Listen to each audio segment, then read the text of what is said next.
If you're broke, you shouldn't be investing in stocks or real estate. That'll take way too long for you to get rich. You gotta focus more on the get rich now kind of stuff. Wait, hang on a second. You're telling me that if you're too broke, you shouldn't be investing?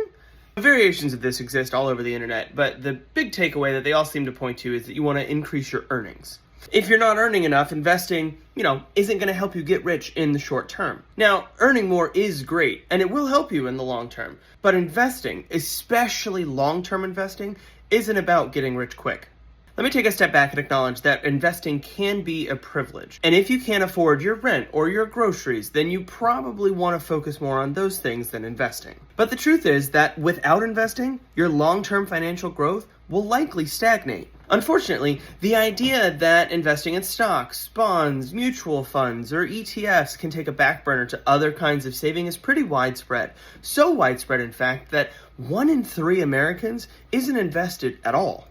But investing smartly can be crucial to growing your wealth. It's true that no one can guarantee the stock market will always go up, but historically, over the long term, it has. As long as you've got your basic needs covered, your rent, your groceries, your light bill, your Netflix. Just kidding, making sure you're paying attention. Here are some tips on how you can start investing and where it can fit into your financial priorities. First, if you work a job that offers a 401k, invest enough to get that 401k match. Otherwise, you're just leaving free money on the table.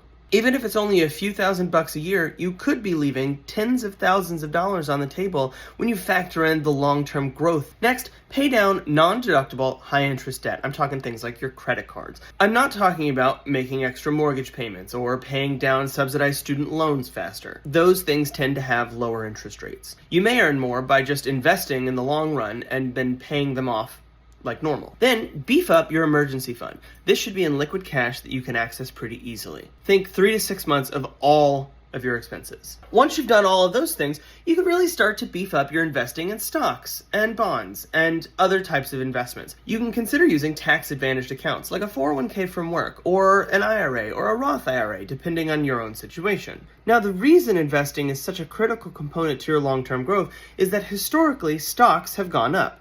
Now, that's not to say it's a smooth ride all the time or that every stock is a winner, but historically, take a look at this chart of the S&P 500. Once you've done all of these things, you can start to think about savings elsewhere. But prioritizing investing growth can be absolutely critical to your long-term financial future. So yeah, this idea that you're too broke to invest, the threshold's pretty low. If you've got a roof over your head and groceries in your fridge, then there's a good chance that investing should play a part in your long-term financial plan.